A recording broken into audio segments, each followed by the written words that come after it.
3 dozen রাজনীতিক দলের সাথে বৈঠক করলেন, দীর্ঘ আলোচনা এবং সবার কাছে খসড়া একাধিকবার পাঠানো হলো, কি হলো আসলে ফলাফল?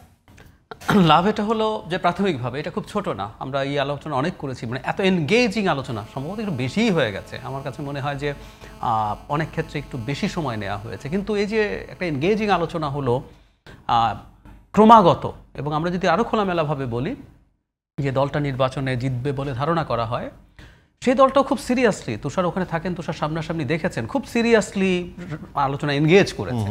এটা হলো পজিটিভ দিক, কিন্তু আলোচনা এনগেজ করে যদি আমরা রেজাল্ট ঠিকঠাক মতো আনতে না পারি, সেটা নিয়ে তো প্রশ্ন আসবেই।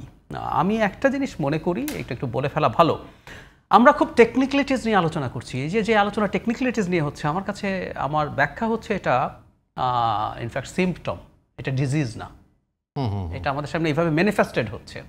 এটা ডিজিজটা হচ্ছে আসলে আমাদের প্রত্যেকের পলিটিক্যাল ক্যালকুলেশন আছে এর পেছনে, প্রত্যেকের, আমি একেবারে প্রত্যেকের কথাই বলছি। কেন বলছি?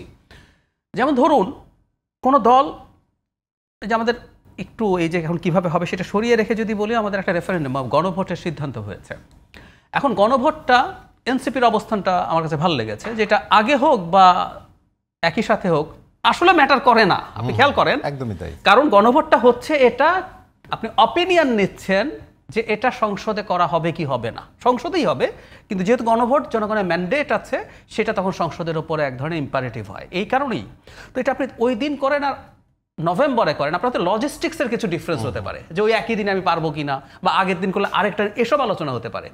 কিন্তু নভেম্বরেই হতে হবে, এটা অবস্থানটা কেন আসলে, বা এটা ওই দিনই হতে হবে, নির্বাচনের দিনই হতে হবে, অবস্থানটা কেন আসলে? আমি মনে করি পলিটিক্যাল ক্যালকুলেশন। দলগুলো তাদের শক্তি পরীক্ষায় নামছে নির্বাচনের আগে জনগণের সামনে। এখন এটা কিছু করার নাই, আমরা মনে করছি যে 5 আগস্টের পর থেকে আমরা সব কিছু খুব সুন্দর মতো একইভাবে খুব কর্ডিয়াল একটা জায়গায় চলে যাব। আমাদের গণ অভ্যুত্থানের ইতিহাস কিন্তু সেটা বলে না। মানে মিডল ইস্টে যে আরব স্প্রিংয়ের কথা বলি, তুলনায় আমি মনে করি আমরা খারাপ করি নাই এখন পর্যন্ত, আমরা এখন পর্যন্ত রাইট ট্র্যাকেই আছি। আরও খারাপ হয়েছে কিন্তু এটাই হয়, আপনি যখন ওইটা করছেন। আমাদের তো গণতান্ত্রিক চর্চা থেকে আমরা দীর্ঘদিন ছিলাম না, ফলে রাজনৈতিক সমস্যাটা আসলে মূল বলে আমি মনে করি। আর বাকি যতগুলো আছে এর মধ্যে টেকনিক্যালিটিস আছে, কিন্তু এটা আসলে ওইটার ম্যানিফেস্টেশন। আমাদের রাজনৈতিক সমঝোতা, রাজনৈতিক আলোচনা, রাজনৈতিক আন্ডারস্ট্যান্ডিং যদি ঠিক না হয়, কোনো না কোনো ফর্মে বেরোবে। আমি আরেকটা উদাহরণ দিই জাহিদ ভাই, এই যে আপনি বলছেন যে পলিটিক্যাল ক্যালকুলেশন তো থাকবেই পলিটিক্যাল দলগুলোর, এবং সেটির আসলে একটা জায়গায় প্রশমিত বা কি বলা যায় যে সহাবস্থান তৈরি করার জন্যই তো আলোচনা। রাজনৈতিক দলগুলোর সাথে আলোচনাটা কেন হয়েছে আসলে সেই কারণে, কিন্তু যে যার অবস্থানেই তো থাকলো আসলে। তাহলে নতুন বাংলাদেশ বা নতুন রাজনীতির যে উত্তরণের কথা বলা হচ্ছে, কিভাবে হবে? খুব সহজ হবে না। ওই যে আমি বললাম, আমি মানে 5 আগস্ট পরবর্তী সময় থেকে আমি একটা কথা অন্তত রিপিটেডলি বলেছি, টিভিতে তো বটেই, অনেক প্রোগ্রাম হতো তখন, ঢাকা ভার্সিটিতে অনেক প্রোগ্রাম হয়েছে স্টুডেন্টদের সামনে, অনেক বেশি এক্সপেক্ট যাতে আমরা না করি, আমরা একটা মারাত্মক মূল্য দিয়ে মারাত্মক একটা মুভমেন্ট করে। এবং ব্যক্তিগতভাবে মনে করি, আমি সরাসরি বলতে এটা প্রস্তুত আছি, এরশাদের সময় এটা গণ অভ্যুত্থান ছিল না।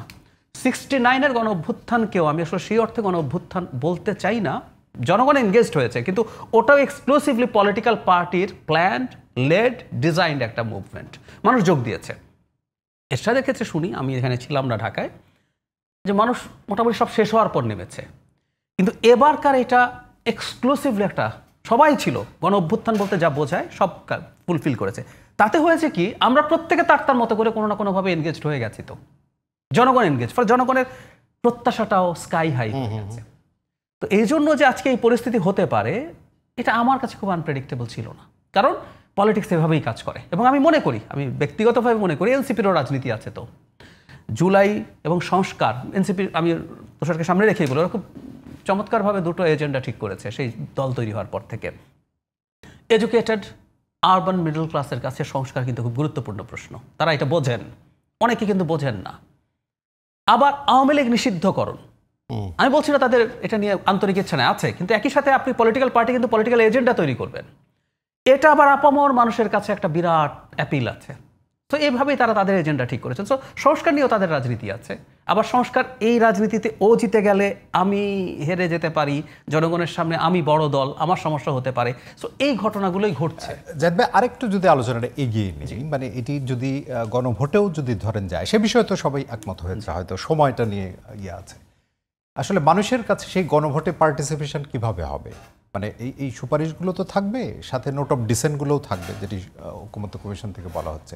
মানে মানুষ কিভাবে আসলে এতে পার্টিসিপেট করবে, মানে কতটা সহজ হবে? এটা সহজ না, আমি ব্যক্তিগতভাবে মনে করি। আসলে মানে এগুলো নানান ইফস অ্যান্ড বাটস আছে। ওই যে একবার যে অপশন বলছে আমাদের রাদার ওই অপশনটা ভালো মনে হচ্ছিল, যে দুটো গণভোট যদি করা যায় একটু সময় নিলে, সেটা হচ্ছে একটা হলো আপনার যেগুলো ঐক্যমত্য হয়েছে সেগুলো, আরেকটা নোট অফ ডিসেন্টওয়ালা যেগুলো আছে, এগুলো তো আসলে প্রাথমিক প্রপোজাল দেওয়া হয়েছে, তার পেছনেও তো আসলে শুধুমাত্র কেউ বসে, যেমন আমি নির্বাচন ব্যবস্থা সংস্কার কমিশনে ছিলাম, আমাদের প্রপোজাল তো আমরা নিজেরা বসে করে ফেলিনি। আমাদের সাথে এমন মানুষজনও ছিল যারা, ধরুন আমাদের চেয়ারম্যান যিনি বাংলাদেশের নির্বাচন নিয়ে তিনি বছরের পর বছর কাজ করেছে, কিন্তু আমরা এটা করিনি। আমরা অনেক স্টেক হোল্ডারের সাথে কথা বলেছি, আমরা ঢাকার বাইরে গেছি, আমরা সাধারণ মানুষের অপিনিয়ন নিয়েছি, সব কিছুরই এটা তৈরি হয়েছে। সুতরাং এটাও জনগণের কাছে, যে বিএনপি নোট অফ ডিসেন্ট দিয়েছে, কিন্তু এটা জনগণের কাছে আমরা টেস্ট করতে পাঠাতে পারি, কারণ দিনের শেষে তো এনগেজমেন্ট জনগণের সাথে হতে হবে। আমি একটা জিনিস একটু শেয়ার করি। আমাদের প্রধান উপদেষ্টা একবার নির্বাচন নিয়ে একটা নেগেটিভ মন্তব্য করলেন লন্ডনে, চ্যাটাম হাউসে, যিনি অ্যাঙ্কার তার সাথে, উনি বলেছিলেন মানুষ টাকা দিয়ে ভোট দেয়। আমরা প্রশ্নটা খেয়াল করিনি, প্রশ্নটা খুব ইন্টারেস্টিং ছিল। প্রশ্নটা হচ্ছে যে আপনারা এতগুলো রাজনৈতিক দলের সাথে আলোচনা করে একটা সিদ্ধান্ত নিয়ে নিচ্ছেন, জনগণের এজেন্সিটা কোথায় এখানে? এটা কি দলগুলো তাদের ম্যানিফেস্টো বানিয়ে ভোট নিলে কি আরো ভালো হতো না? তো এটা একটা, আর জনগণের এজেন্সি নিশ্চিত করার জন্য কিন্তু গণভোটও একটা গুরুত্বপূর্ণ জায়গা। সো হতে পারতো যদি এটা দুই ভাগে হয়। এখন নোট অফ ডিসেন্ট সহ যদি হয়, এতে মানে যদি এটা হয় যে যারা নোট অফ ডিসেন্ট ভিত্তিটা আসে, ভিত্তিটা এমন না, এখন নোট অফ ডিসেন্ট বাস্তবায়ন চায় কি চায় না, মানে জিনিসটা এরকম হলো, তাহলে তো অনেক বিষয় আসলে, হ্যাঁ, এবং সেটা এবং এটার জন্য দোষও নাই। বিএনপি যদি বলে আমি তো নোট অফ ডিসেন্ট আমার ঝুঁকি নিয়ে বলেছে, বিএনপি কিন্তু ঝুঁকি নিয়েছে। কারণ বিএনপি অন্তত দুইটা দাবি, যে অন্তত একটা দাবি যদি ধরি, আপার হাউসের প্রপোর্শনাল রিপ্রেজেন্টেশন, আমরা শুনলাম যে অন্য দলগুলো নাকি কম বেশি বলেই ফেলেছে এটা অ্যাগ্রি করলে আর কোনো ব্যাপারে আর কোনো সমস্যা থাকবে না। তো এটা না মানার তো কোনো যুক্তিই নেই। অথবা আইদার আপনি আপার হাউস চাইবেন না, সেটা হতে পারে, কিন্তু আপার হাউস করবো কিন্তু এটা লোয়ার হাউসের সিটের প্রপোর্শনে হবে, এটা একেবারেই ইললজিক্যাল। কিন্তু এই ইললজিক্যাল কাজটাও সে তার রাজনৈতিক ঝুঁকি স্বীকার করেও করছে, দ্যাটস ইম্পর্টেন্ট। তারপরে এটাও তো ইন এ সেন্স ছাড়ের কথা যদি বলা যায়, মানে আপনি মানে এই যে এনসিপির কথা হলো ছাড়ের কথা, তাহলে বিএনপিও তো কিছুটা আমরা এক্সপেক্ট করি, আমি ব্যক্তিগতভাবে এক্সপেক্ট করি। শুধু এটা না, এই যে কমিশনগুলোর একটা মেনেছে যে সরকারের কোনো ইনভলভমেন্ট থাকবে না, এটা ইলেকশন কমিশন, কিন্তু অন্য কমিশন তো আসলে সরকারের পার্ট না। এটা কনস্টিটিউশনাল কমিশন হোক, স্ট্যাটুটরি কমিশন হোক, এটা সরকার পার্ট না। আপনি তাহলে এটা আপনি কেন নিয়োগ দিতে চাইবেন? এগুলো খুব বেসিক্স এর মধ্যে আছে।